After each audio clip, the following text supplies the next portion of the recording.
Smashomaniacs.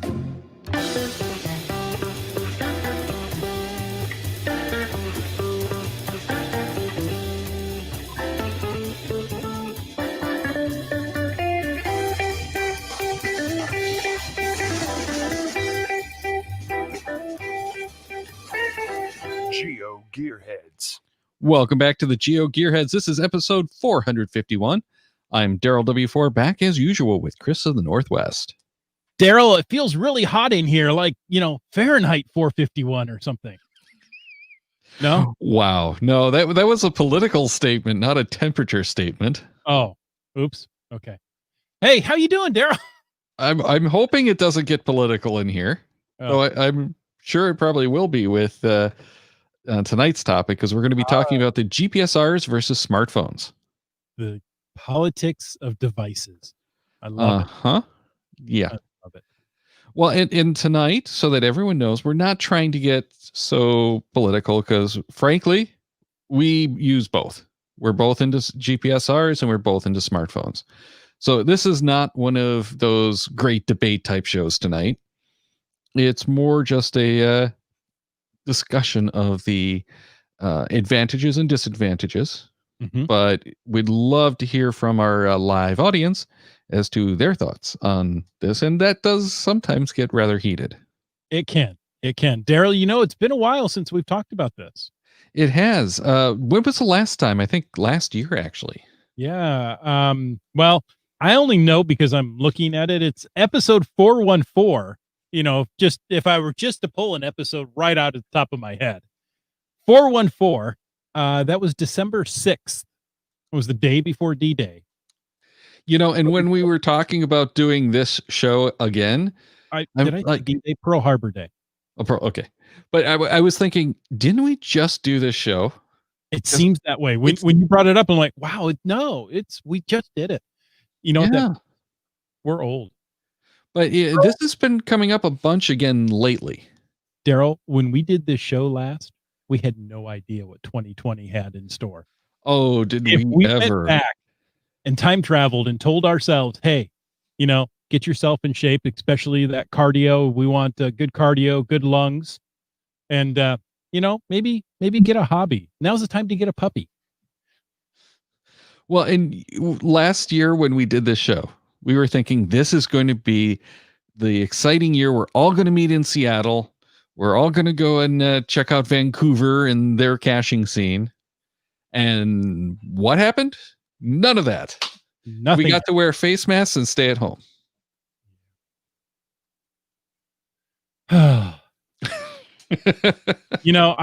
keep saying this over and over, mostly to my family, and they just ignore me now. I never would have thought this would happen in America. I could never picture this of, oh yeah, if there's going to be some illness, it's going to keep everybody up. No, not here. This is not the dystopian future I had expected when I dreamt, had nightmares of a pandemic, which I did actually give some thought to. Okay. But, my thoughts of it were more like, right? Well, no, it wasn't the zombie. That was my, good book kind of thoughts. Writing a good novel, not, but you're reading the good book, the good cookbook. Oh yeah. Gotcha. Yeah. But it's like you go through those thoughts sometimes of, what if something really bad were to happen, like the Spanish flu or the bubonic plague? Mm-hmm. And that's actually what I was thinking of with the bodies piled in the streets, that whole thing. And it's like, bring out your dead. Yeah. Yeah.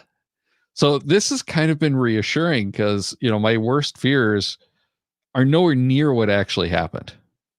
Right. And even as this is going on, it's been nowhere near as bad as I feared. So, yeah, it's kind of, comforting, but at the same time, let's just get it over with and, let's find a vaccine and be on our way. Yes. As Jim Stark says, sorry. clicking on the wrong one. Just finding our way says I'm both. I typically use my GPS except for First Finds, Where I Goes, and Adventure Labs. And the latter you can't do on any Well, that's GPSR true. You for first defines, you probably don't want to take the time to download the uh, or hand map enter. information to your um, that you don't want to GPSR. download the thingy to your whatchamacallit GPX file to the GPSR. and Lots and lots that, of letters. like that with that pluggy thing in there, and then off you go. Wow. Don't tell me you still use a serial port. Well, I don't. Yes, I do. Oh, well, that's too bad. It's a universal serial port. But you know what? John Gardner primarily uses a phone with the GPSR for backup. Unless he's kayaking, then the opposite is true. Daryl, I'm sure December 6th, 2019. It's not quite a day that will live in infamy. No. But I would have said, you know what? The GPSR is better when you're going backcountry, something like over water because the phones aren't as durable as I don't know if that's true anymore. No, I think we actually talked about that on this. The last one is that we are getting phones that are as waterproof and as dirt proof, sometimes even more than the GPSRs are. Mm-hmm. So it's kind of leveled the playing field. We are still seeing issues with certain smartphones and especially with certain versions of the software because of their, the manufacturers and the software vendors, I guess we'll call them, the authors, insistence on battery savings, shall we say, that they don't necessarily give you the best performance on the GPSR because it does take a lot of power. Exactly. So, where do we go? Which is better? And we can't say that as a blanket statement anymore like we used to. It had been a lot more predictable which was better at which tasks. Exactly. So this has gotten a little bit fuzzier. Exactly. And like you had a lot of problems with, which was it, the iPhone 8 Plus that was giving you all those GPSR problems? Still do. Oh, see, I thought that they fixed that with Cashly's update. Cashly helped. Don't get me wrong, but yeah, I still have some issues every now and again. Now, you gave me the suggestion to leave Wi-Fi on all the time. Right. I figured I've got unlimited data. Why, be a burden to the Wi-Fi unless I need it, right? So I'll turn Wi-Fi off. Well, that may have caused some issues. Now, I did go out and find some geocaches in the last week or so. And, the GPSR got me within 20 feet. Now, the phone got me within 20 feet. Normally, if I was within 50 to 80, I would call it good. So, yeah. I'm 99% of the time caching with a smartphone. Mm-hmm. Even when I bring out the GPSR, I'm still on the smartphone because I love Cashly. I love the satellite view. And one of the things that I tend to do with the smartphone, and you don't do this with the GPSs, or well, I don't do this with the GPSs, is work from the map as much. And I do work from the map, but with the smartphone, it's like, okay, I've got my satellite view. I'm going over here. Here's my landmarks, and I put the phone down. And that to me makes geocaching more fun. Mm-hmm. Okay, here's my landmarks. I'm going over here. Start looking. If I can't find it, then I pull it back out. When I can find it, I pull it back out too, but to log it. Well, right. But I was never confident that I was, within the error or within the radius of error. Right. Sure. I've been that where I've had people go out with me. In one case, it was it Wits End that just stood back and laughed at me. while I was looking for things, and they're like, okay, you know what? I don't trust this thing. Is it here or is it there? It's over there. Okay, good. So I'll start looking over here. Well, and I'll do the same thing with the GPSR is when I'm, especially in the woods, I put it down and get heads down in the search because I don't want the GPSR getting, dropped, lost, whatever. It's just safer to keep it in your pocket and you're not going to be as likely to snag it on a bush or whatever, which I've done. I've been with people who have lost their GPSRs because they've got the on lanyard, which I do as well. But you drop it, get it snagged, whatever, and if you don't notice it, all of a sudden it's gone and you don't know why. So the smartphones are so much easier because you can throw them in a pocket. They're not as bulky. They have the bigger, brighter screen.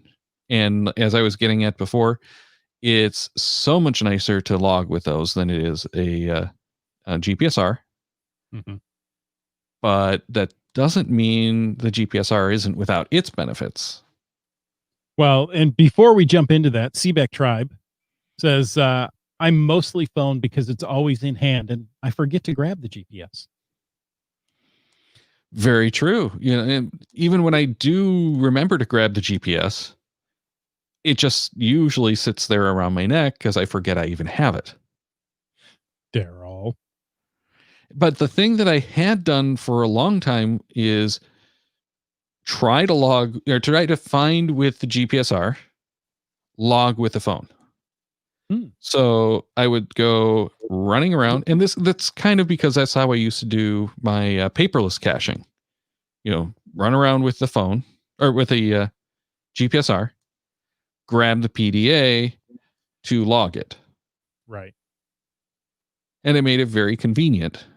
Again, much better screen for getting the information and much better input device for logging. GSM times 2 says, oops, more and more I'm using my smartphone converting for sure. Now, I know for a fact he's used a GPSR for years and years and years. So that's something to say. Here's an interesting one. GSM times 2. Do you live log or log to drafts? I don't do either. Because I don't use the official app. I use Cachly and just keep it in the app. So that's a type of draft. It is a draft, but I'm not going to the drafts online. Right. And I believe there is a way to do that in Cachly, but I don't remember how, if it is available. But it is one of the things that I know a lot of people prefer about the geocaching app is when you save it as drafts, it goes to geocaching.com as long as it can contact the server. So you can go back on the computer and do it from there. But I literally just do it on the phone almost all the time. And one of the reasons I love doing that is voice to text. Exactly. So I'll usually have a template. Then I'll go and add to it, enhance it from voice to text if I do it at all. But the thing I've done on the official app, the Geocachinger app, is create the keyboard shortcuts on the phone, which is also nice because on iOS that syncs across your platforms. So if you have an iPad, it syncs to the iPad. If you have a Mac, it goes to the Mac. So those keyboard shortcuts go everywhere. So if I write, like I have one for, which I just did last week, and I'm kicking myself because why did I not do this before? Anytime I activate a trackable that's for discovery on the show, which I turned off, then I go and do, and my battery's almost dead too.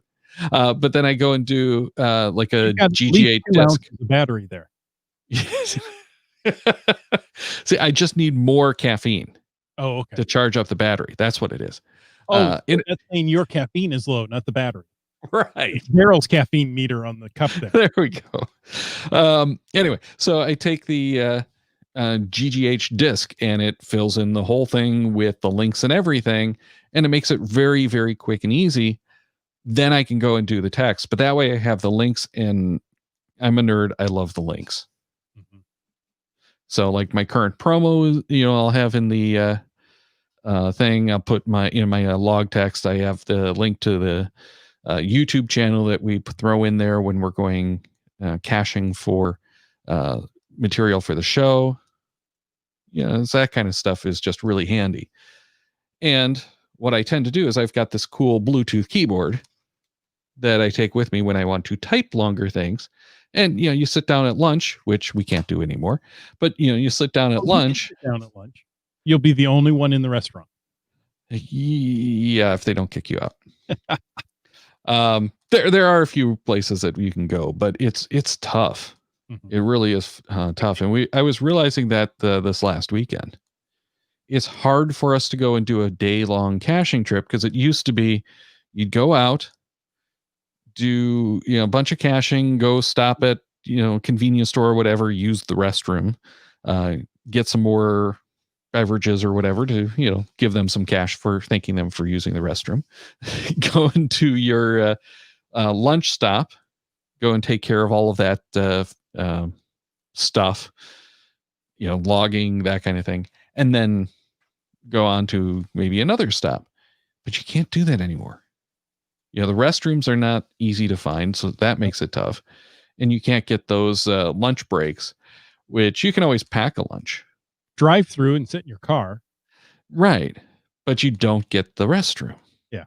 And that was the key. And that was part of why we did those stops, was to give us some time to sit, to log and everything else. But that's getting away from the live or draft logging. So I do live log from the field, specifically for FTFs, or when I want to do something like the mystery at the museum, where you need that feedback. Speaking of which, taking a quick break, have you gotten anywhere on your Wonders of the World? Couple of them. I think I'm at 5 now. Of the first set? Yeah, of the new world. Right. But we are actively watching what we're doing. So, and making sure that we get the right ones. In that case, are you using just the geocaching app, the official app? Yeah. Yep. Which is why I set up some of those keyboard shortcuts, is to allow me to do that. So yeah, I have the Great Wall of China, which is today's trackable, by the way, Petra, Christ the Redeemer, Chichen Itza, and Taj Mahal. I have yet to find Machu Picchu and the Roman Colosseum. I have the Roman Colosseum and Machu Picchu. I don't have the others. You want to trade? So between us, we've completed it. Exactly. Individually, we haven't gotten close. No, I'm planning to go out tomorrow. So. Oh, nice. Kind of holding off. Nice. I wanted to get the other two and then move on this weekend and hopefully do videos on all of it.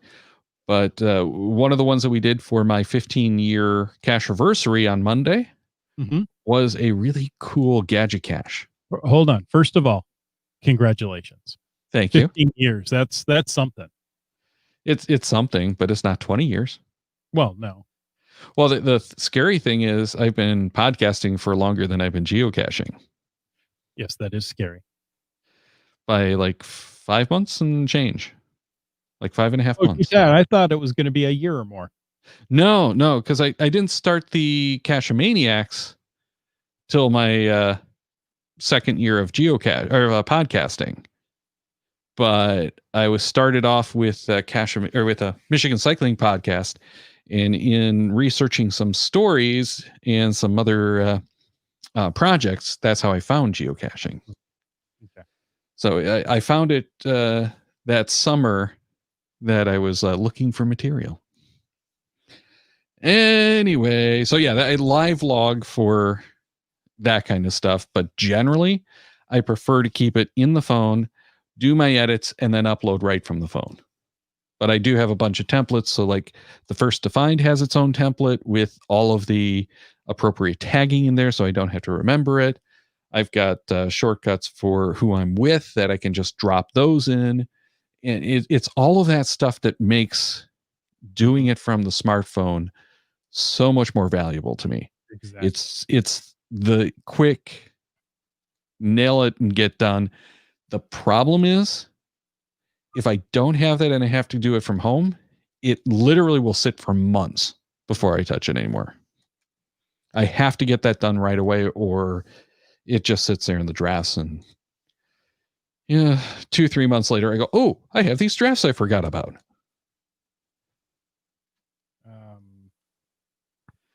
By the way, GSM times 2 says that Bella Geo went out today, got about 25 caches without going after anything specific. She got the 7 wonders and none of the ancient wonders. And that would be why I'm paying attention, because I want to get done in 14 caches. Oh, okay. I was going to say, as much as GSM times 2 and Bellagio go out, they don't have to worry about a thing. No, definitely. Well, and we have till the end of the year. Exactly. So there's no rush. Right. My rush is I'm trying to get it done quickly and show every one of them for the YouTube channel. Gotcha. Okay.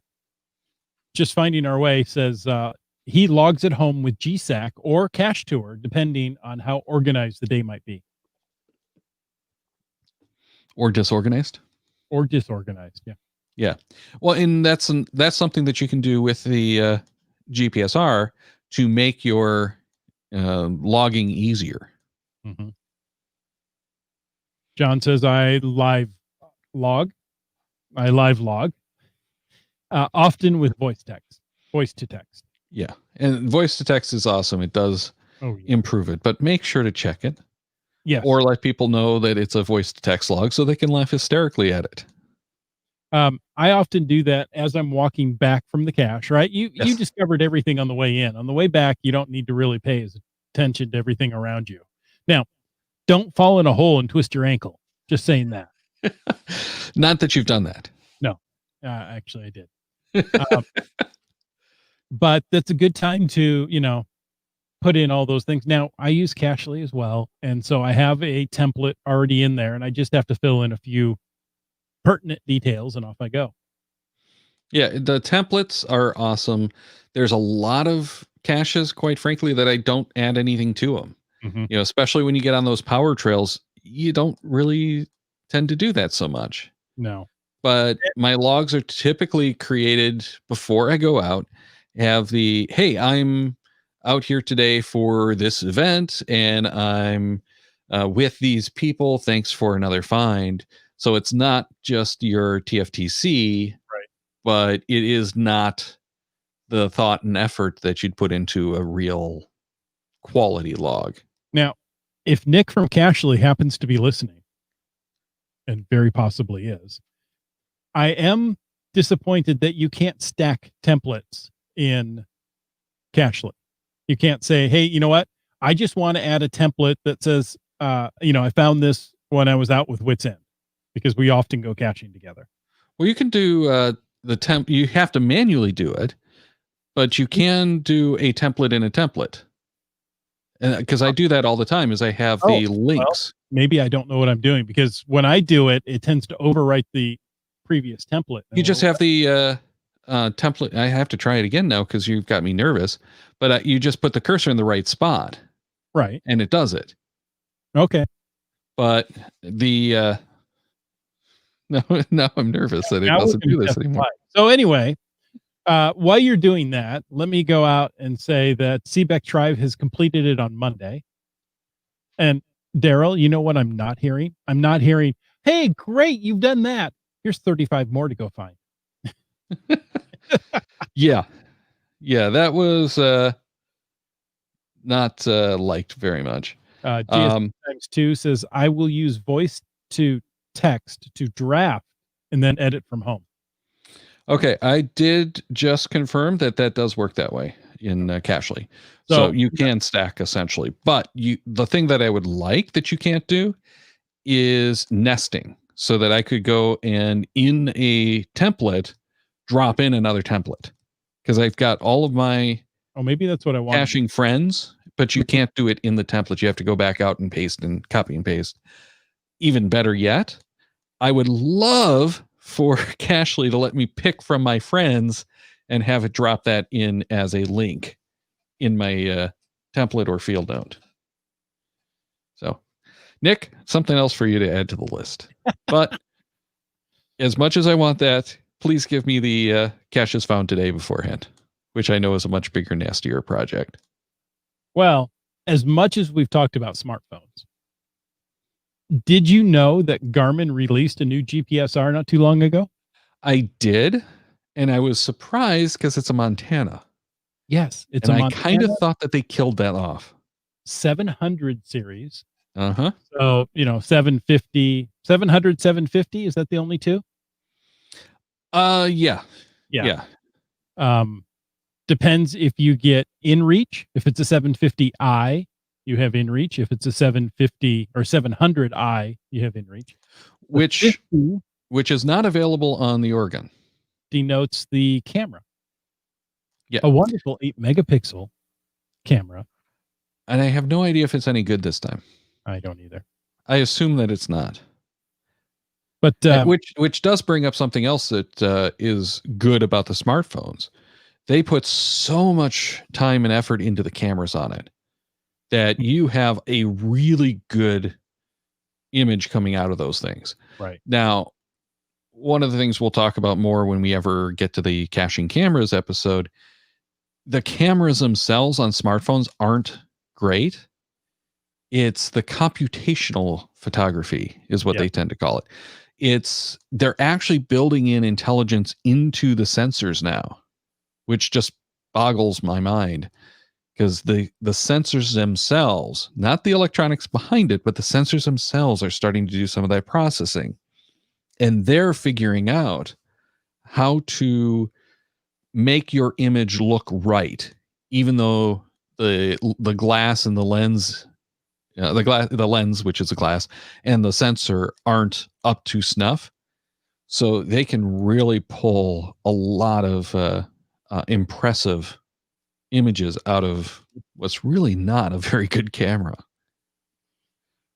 And the best thing about it is if you have a smartphone, you're carrying it around, you've always got it with you, and you're going to get some pretty decent images where you couldn't get those before. Mm-hmm. So anyway, another thing to add to the benefits of carrying your your smartphone over your GPSR, even if you do have the camera in the okay, sorry. But the Montana is so huge. That's a downside. Thank you, GSM times 2. It is pretty big. But the thing that I find appealing about that is I like to have the smartphone on my handlebars when I go bicycle caching because it's a good size unit. The screens on the GPSRs are not. The Montana is actually built for putting on like your ATV. Right. It is a much better unit for someone who's bicycle caching than any of the other units, in my opinion. Because of that screen size. It's flat and wide like a cell phone. Let me give you some of the specs, Daryl. It has 18 hours life with lithium-ion batteries in GPS mode. It's built like a tank with mil standard 810 for thermal, shock, water, and vibration. You got neat things like routable topographic maps. Let's see. You've got the inReach messaging for 24/7 SOS, no matter where you are, right? You don't have to worry about if you pay extra for it. Right. Which I do want to get. I do. Yeah. And you've got the camera built in as well. So, it's at least something. Yeah. Well, it is probably a better camera than most of what the other ones have been because it is largely based around cell phone technology. Mm-hmm.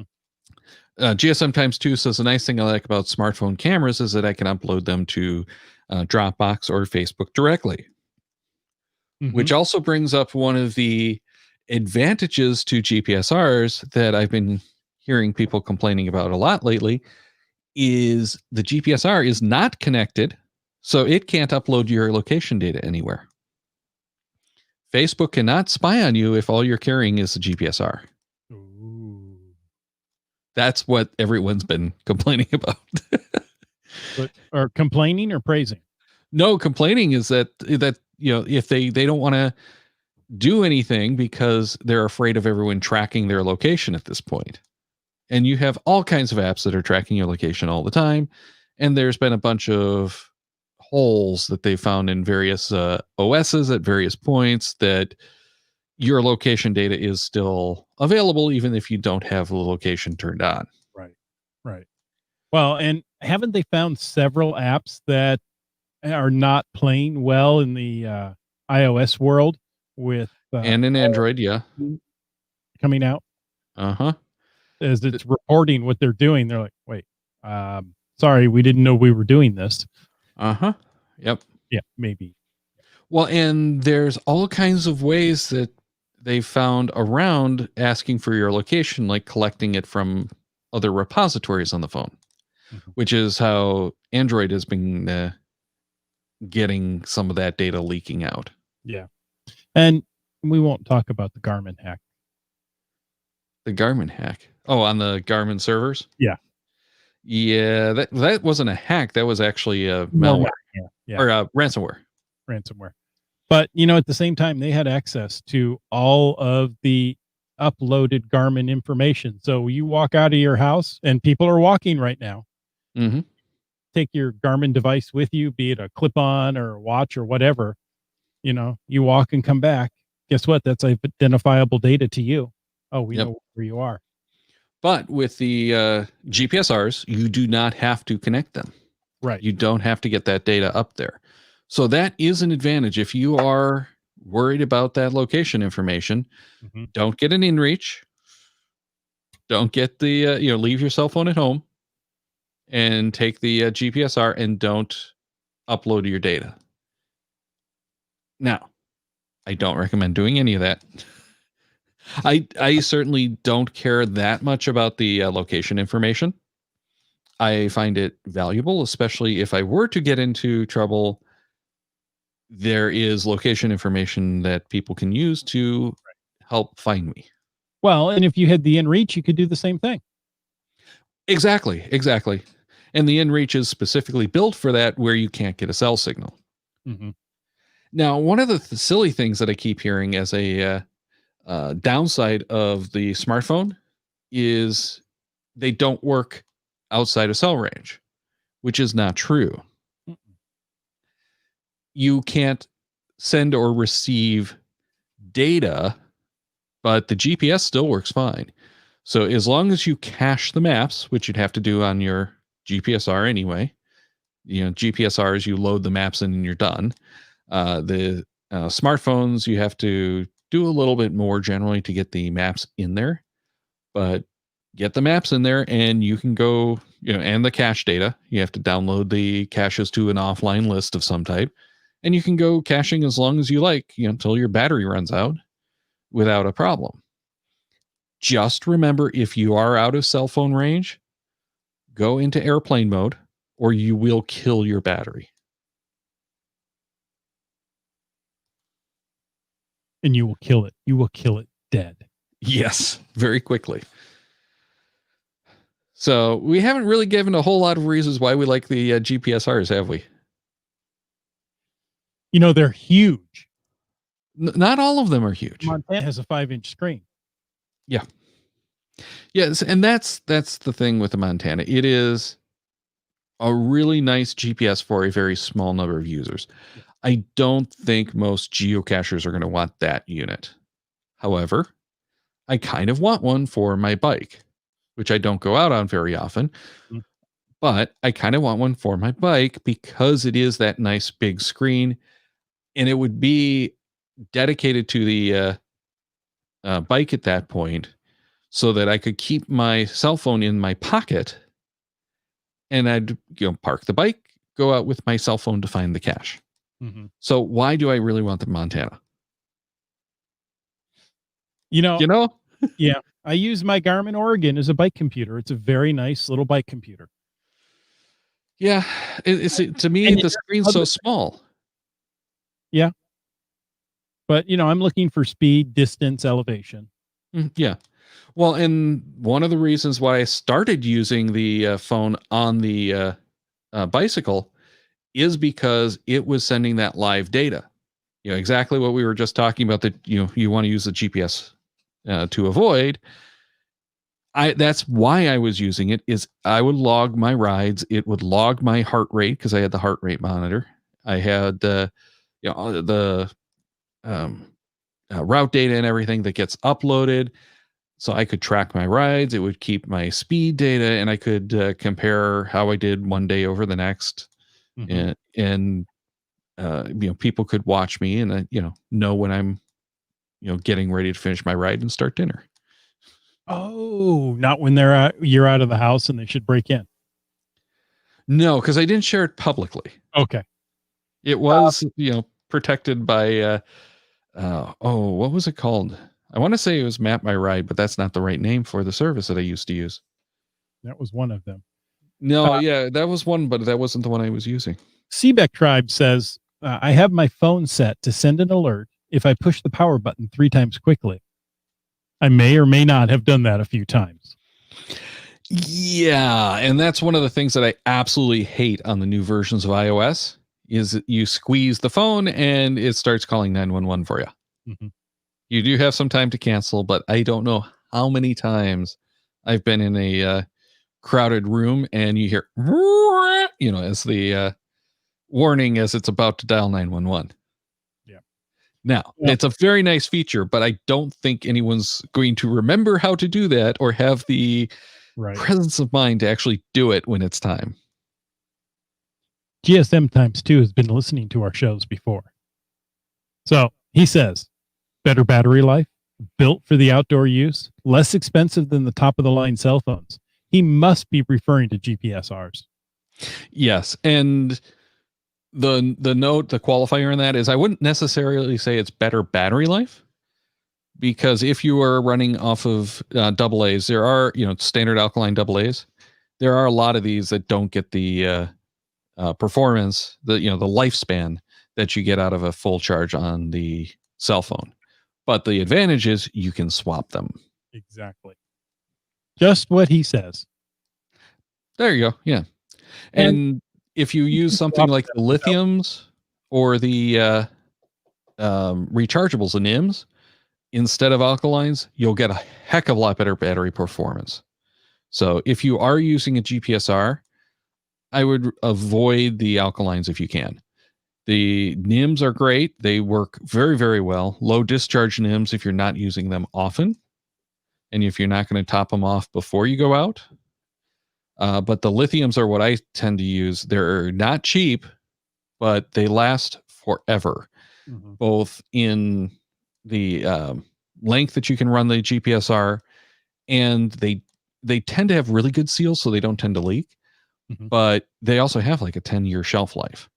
So if you don't use your GPS for 2 or 3 years, you can still turn it on at the end of that break and have no problem and continue using it for another day. It'll take a So day before it gets the signal. almanac information again, I, but it will power up. And I just fired up my GPSRs about a month ago. All of them got the almanac data like right away. I was amazed. It used to be terrible, but they were quick. so GSM times 2 says you can drop them without breaking the screen most of the time. I was gonna say I know so many people that would disagree who had the Oregons. Okay, Daryl. MC3 Cats is calling us out. What's the host's favorite type of rechargeable AA batteries by brand, gentlemen? At this point, I'm going to go with the um, Amazon Basics. Oh. They are, and here's the problem with it is, as I understand it, they do change vendors from time to time, but they are as good as most of the others that I've tried Mhm. and significantly less expensive. but for a while it had been the Energizer pre-charged rechargeables because they weren't as powerful as some of the other ones, but they seemed to last better, and they were available on the shelf at most of the big box stores. So I could always get them if I needed them. Okay, Daryl, what are the ones I have? The light blue ones. The light blue ones. I can see them in my head, but I cannot come up with a name. The only thing that I can come up with is the anchor for the light blue. Eneloop. Eneloop, okay, which is also the one that GSM times 2 prefers. Mm-hmm. And those are great batteries. Mm-hmm. No doubt. The problem that I've had with the Eneloop is the price tag and getting a good set of them affordably. You know, I got mine at Costco. Which is how most people I know who love them have gotten them. Exactly. Is they got that deal. You get a charger, you get some AA's, you get some AAA's, you get some C and D inserts or forms, or like Saboy, Sabos. I can't think of the word I want to say. Shim? Basically, it's the shape of a D cell battery, the shape and size, but you can insert your AA into it and it will work that way. And you know what I wanted to try? Have you seen the batteries, the rechargeable batteries that you pull off the cap and it has the USB charger in there? Yes. I kind of want to try those, but I have no desire to actually use them. Yeah. It's not practical to charge them up quickly. Well, it's a matter of convenience so that you have them available in your laptop bag for whenever you need them. And you just charge them with the same stuff, which makes sense to me. And there are some of those that make a little bit more sense, but it just aren't as wacky. Yeah. That have a USB port on the side. So you take a USB micro B cable, hook it up and charge them. One of them I saw it comes with a cable that has 4 ends so that you can charge 4 batteries at once. That's better. Yeah.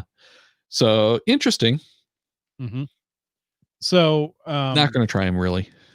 Getting back to the Eneloop at Costco, love them. However, if you go to buy another set, I don't necessarily need another charger, and I end up with way too many AAA's that I don't know what to do. And that's been the problem, is you can get the Eneloop batteries on their own, but it costs as much or more than those kits usually. Right. So if you need something to get going, those kits are great. Yep. After that, you can use that charger to charge other brands of batteries. Just make sure they're the same formulation. Yeah, you have to make sure it's the same type of battery. If it's a NIM, if it's and the low discharge NIM, the LSDs, did not work quite so well as the other chargers. That the LSD, because of those little I'm trying to say silicone, but I don't think that was the right thing. Was a silica discs in them that keeps them separated? I don't remember. That would make sense. Yes, a silica disc. Yeah, but whatever it was, the silicone or silica, whatever, those changed the dynamics of charging, that some of the earlier NIM chargers would overheat the battery. I believe that's what the problem was. I'm not 100% sure, but I know you had to find one that actually worked. GSM times 2, who probably should have been on the show tonight, says IKEA has a similar battery to the Eneloop for less. Yeah, and there's people who get into the batteries heavily, and I'll tend to poke around a little bit. Like the Eneloops were actually for a long time manufactured by Sanyo, and you could find the same battery from a number of other sources for a lot less. I would not be surprised if IKEA has done the same thing. Panasonic. What's that? Panasonic. Well, now I think they're made by Panasonic, but in the early days they were Sanyo batteries. Oh, were they? Yeah. Or maybe that was when they changed at one point to Sanyo and they changed back. But yeah, there was, back when I was actually paying attention to them a lot more, there was a time when they were actually Sanyo batteries. And that's what I ended up getting for my strobes, was the Sanyo ones, and ended up not being able to use them because they just didn't work very well. Okay. I had to go to the full NIMS because the LSDs, the low discharge NIMS, didn't work as well. LSD just wasn't working for you anymore. No. What does that stand for again? Low self discharge. That's what it is. Low self discharge. They were Sanyo and now Panasonic. I was just going to say that. Times two knows everything tonight about this. He is our research department. Yeah, exactly. Thank you. But yeah, I like going to IKEA for this kind of stuff as well, because they tend to have really quality products that, you know, they don't manufacture this stuff. Right. They work with some of the best, most reliable names and come up with their own. Like they have the Sonos speakers available now. Do they? I tend to not like Sonos, but you know, because of the noise that they create on your network. I've actually had networks go down because of loops created by the Sonos system. That's not cool. No. So I have a dislike. I have some wireless light bulbs from IKEA that are the best things ever. Well, and they have the blinds and that kind of stuff for your. Are the blinds in America yet? They are. Are they? Okay. Yeah. Yeah. Well, they hit right around, I want to say it was May. And I started seeing some of the things, but they were still very hard to come by. I don't know if you can still, or if you can get them or not. I want to say it was only like California. And it was a matter of they just didn't have the supplies. Sure. And who knows, they might not be able to import them. And that's still a problem, is you can't find a lot of the appliances and things like that because they can't get the materials to produce them. Right. And if you go to IKEA, can you still get the meatballs? Or I don't know. I haven't gone. Because, you know, if you can't get the meatballs, why even go? Well, or the big breakfast. You got to go when they open for the big breakfast. Oh, I don't know the big breakfast. Oh yeah, they have two different versions. They have like the standard and then the big one, but it's like the Swedish style pancakes with lingonberry sauce or jam. It's either bacon or sausage, potatoes and eggs, scrambled eggs. All for like $2 with a free coffee. Let's see, I just Googled it. Big breakfast at $1.99. See? Yes, on the meatballs from Just Finding Our Way. Hey, there you go. But they are difficult to eat through a face mask. You just have to have the right type of mask. And the right velocity of meatball. There are some weird masks that I've been seeing in some of the YouTube videos that I watched. One of them is this Bluetooth enabled face mask. Why? It's got your microphone and your headset built into the face mask. That's actually kind of genius. It is. And it's designed for more active people. Now, it's not the type that would be acceptable in a lot of the public spaces because it is vented. It's not cloth. Okay. So it's like, you know, you'll have the spaces around the edge, but the way that they've done it, it's, you know, almost nothing could get in or out. And they may even have a filter in there. I think they did. But because it's the open vented style, they're not going to be available or acceptable. And it's totally clear in the front. So it just looks like a weird mustache or something. Yep. So kind of genius. And they were kind of touting it for active lifestyles and for salespeople. Okay. Because people can see your facial expressions. Sure. Teachers too, probably. For a while, Monoprice, one of my favorite sites to purchase from, had a AA rechargeable battery, the same formulation as the Eneloop. And they were quite affordable. I just Googled, they don't seem to carry them anymore. Yeah, they've been changing up their product line a lot. I'm not sure what's going on, but you can get a lot of have. Now, you're looking for a cooler or a barbecue, monoprice. Uh-huh. Yeah, and they tend to go to, again, the IKEA kind of thing. They'll go to some of the best names in the business and get it. But they, unlike what IKEA does, where they try to take some of the better quality stuff, they'll take at monoprice some of the better value stuff. So they're taking the stuff that's a value purchase and making it even cheaper. IKEA tries to get the better quality, not like top of the line, but they're trying to make quality affordable rather than just make it really affordable. Hold on, Daryl. This just in. GSM times 2 says 4 AAA for $13. Eneloop maintain 70% of their charge after 10 years when not in use. That's impressive. I didn't realize that they had gotten it that long a lifespan on the LSDs. So there you go. And this is good. Oh, yeah. And he also says larger batteries are available, but have fewer recharges. And you'd be surprised how small the 2000 milliamp hour battery is that he was just talking about. Still, I think that's going to give you a lot better life than the alkalines will. And, you can charge them, toss them in your pack, and forget about them. Yep. Just don't forget about them forever, or, they'll start leaking. I haven't had one leak ever. Yeah, I've had NIMS leak from overheating, but I don't think I've ever had an LSD NIM leak.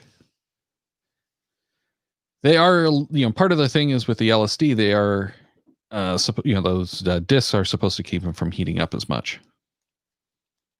So they shouldn't have the same volatility that you get out of a normal NIM. But they're always going to be less volatile than a lithium-based battery would be. Exactly. Now, the lithium batteries that you get, the disposables, are the most stable that you're going to find. And it amazes me how light those are, too. So much power in such a small package. I love it.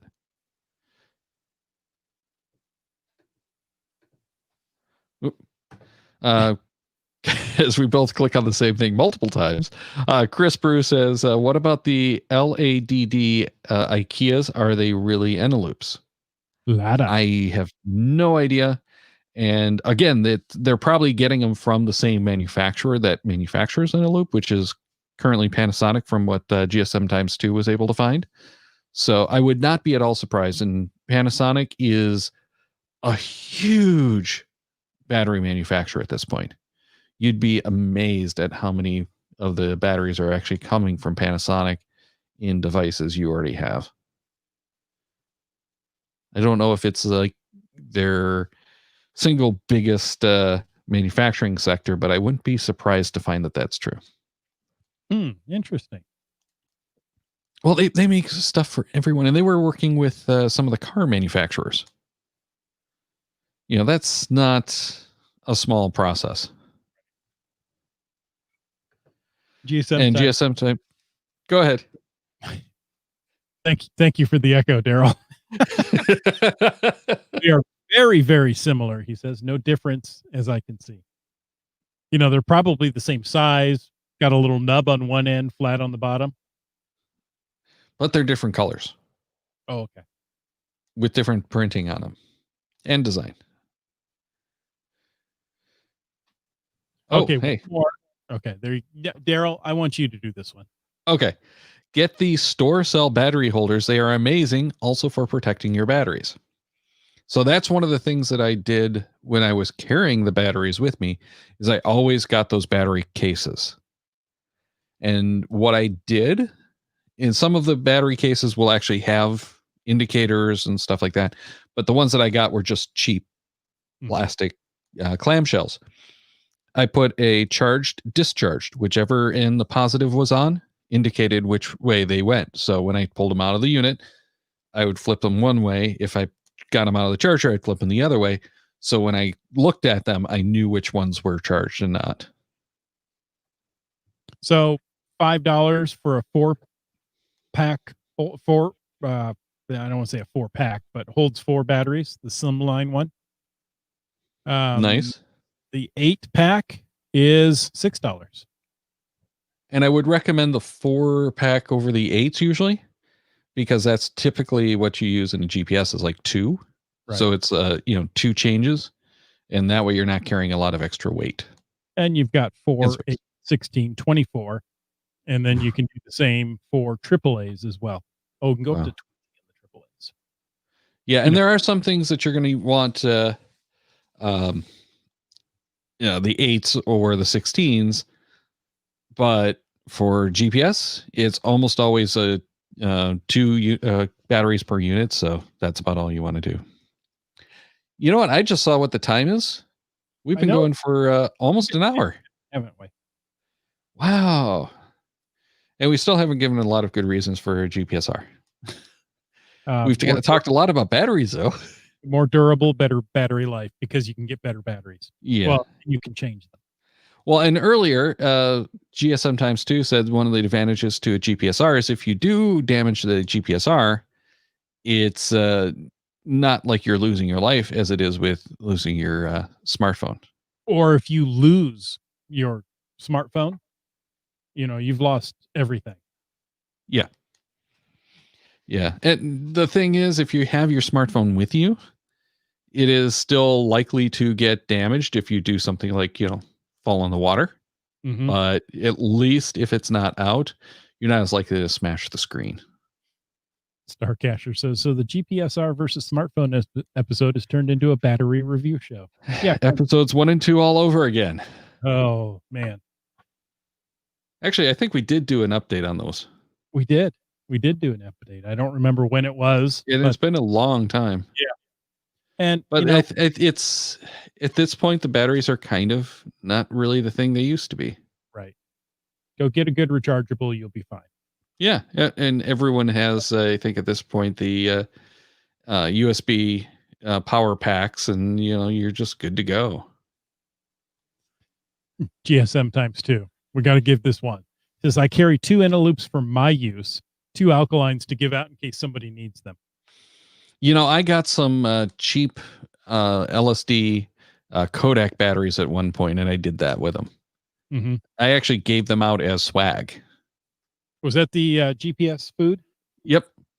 I've got it here somewhere. Yeah. Nice. I keep thinking I should do something like that again, but no one wants the thingies anymore, the AA's. If I could figure out a way to cheaply produce the Minty charge or whatever they called it, mm-hmm. I would probably do something like that. Mm-hmm. Oh, John Gardner says his GPS floats, at least for a while. When I dropped it in a lake, my phone sinks to the bottom. Ooh, with the screen still on, so you can watch it go down. Speaking of which, did you hear about, I think it was a naval officer who had dropped his phone in the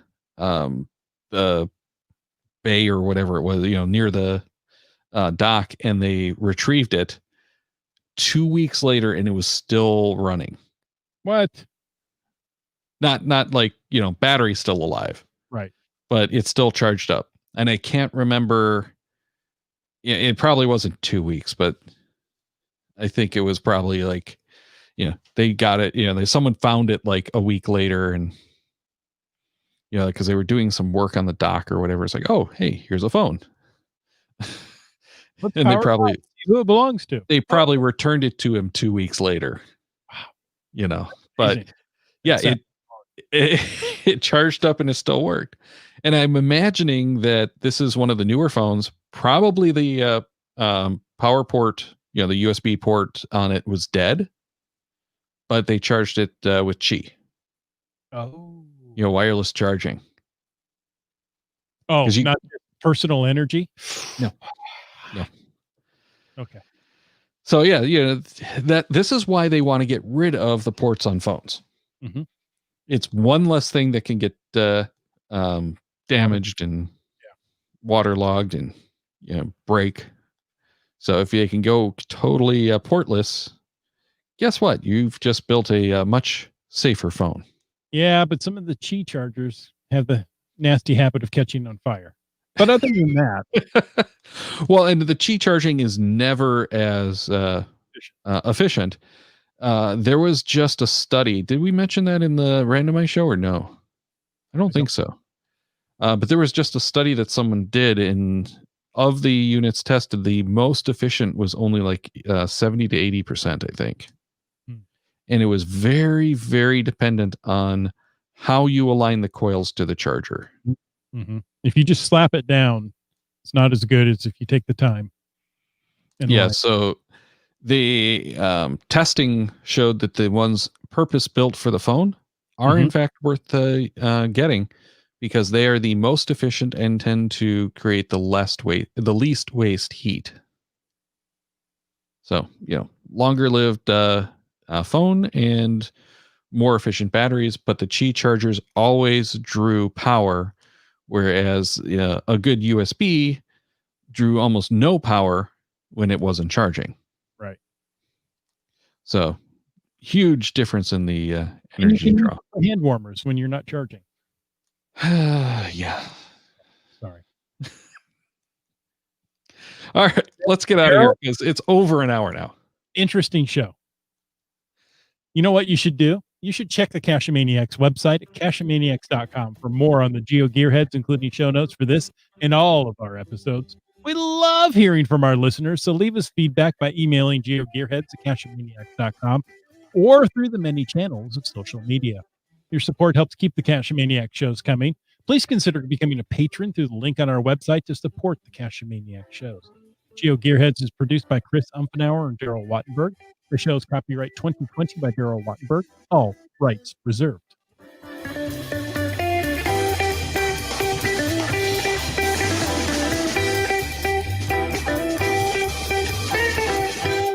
Cash with a cash media.